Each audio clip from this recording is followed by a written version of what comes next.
selama ini kan para wartawan kan bertanya-tanya mengenai perkara yang sudah mulai bergulir oleh sejak Januari ya, tahun 2022 kan.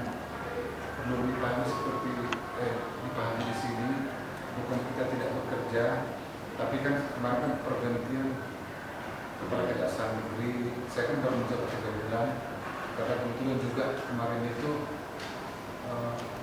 kami saya dilatihkan tidak berapa lama lagi kan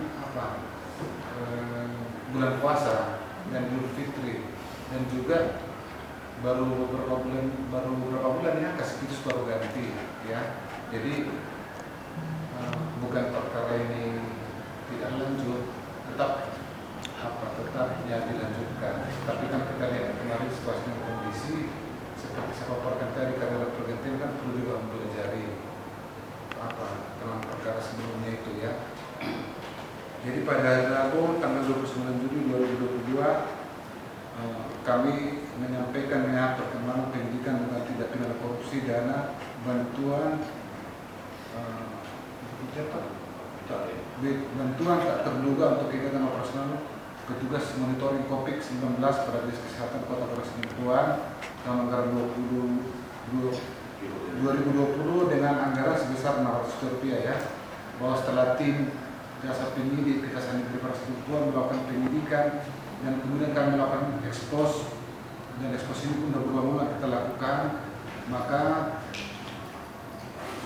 dari pihak Dinas Kesehatan Kota Parahasilimpuan juga melakukan tindak pidana korupsi yang secara melawan hukum melakukan perbuatan perkara sendiri atau orang lain atau suatu korporasi yang dapat merugikan keuangan negara atau perekonomian negara dan atau dengan tujuan menguntungkan diri sendiri atau orang lain atau suatu korporasi menyalahgunakan kewenangan, kesempatan atau sarana yang ada padanya karena jabatan atau kedudukan yang dapat merugikan keuangan negara atau perekonomian negara dalam pengelolaan dia tidak terduga BTT untuk kegiatan biaya operasional petugas monitoring COVID-19 pada Dinas Kesehatan Kota Parahasilimpuan tahun anggaran 2020.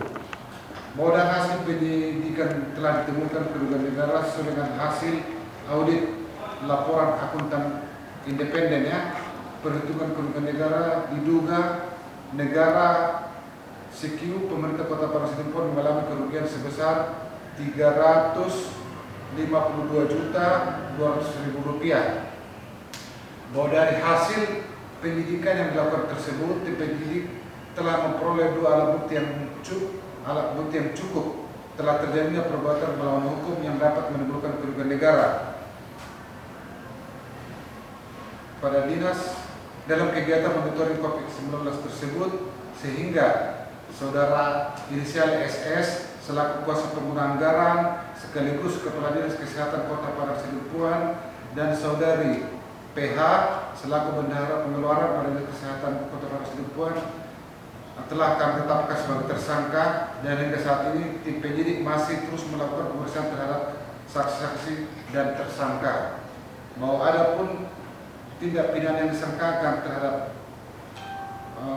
kedua orang tersebut adalah pasal 2 ayat 1 junto pasal 18 Undang-Undang RI nomor 31 tahun 1999 tentang pemberantasan tindak pidana korupsi, junto Undang-Undang RI nomor 20 tahun 2001 tentang perubahan atas Undang-Undang nomor 31 tahun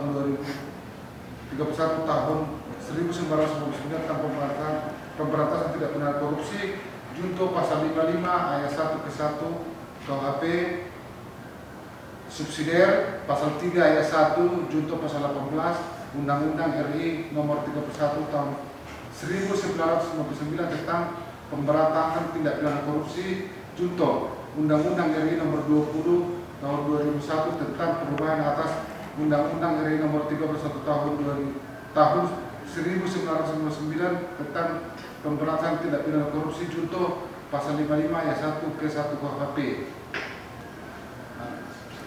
Demikian yang bisa kami sampaikan ya, ini proses singkat ini, dan intinya kami telah menetapkan tersangka 2 orang ya, SS selaku Kepala Dinas Kuasa Pengguna Anggaran dan PH selaku bendahara pengeluaran. Itu yang saya sampaikan kepada teman-teman. Kira ada pertanyaan ke Sekjen? Ya Pak. Ini Bang, dari facebook.com, untuk kedua tersangka apakah sudah dilakukan penahanan? Untuk sementara ini ya saya menjawab ya, karena sampai sekarang kan masih diambil keterangan, kan masih sampai sekarang kan masih kooperatif. Nah, tidak menutup kemungkinan nanti kita akan melakukan tindakan hukum. Kan kita masih menunggu ini, kan masih berproses, nanti pemberkasan lagi, nanti kan ada lagi tahap 2, nanti setelah diberkaskan nanti terus berkas perkara diserahkan kepada jaksa peneliti untuk umum untuk diteliti, nanti dari situ nanti kita bisa bersikap. Kita melihat dulu, karena untuk kita sampai sekarang yang bersangkutan kooperatif. Dan selanjutnya Pak, apakah dengan tidak dilakukan penahanan Kejaksaan Negeri Kota Pasundan tidak khawatir akan bahwa tersangka menghilangkan barang bukti atau bagaimana Pak? Untuk saat ini apa ya, barang itu kan semua disita ya, sudah disita semua. Dari kantong ya. Iya. Ada yang lain?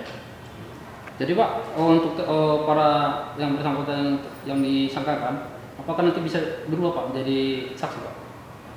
Dapat berubah gitu, jadi sebagai saksi.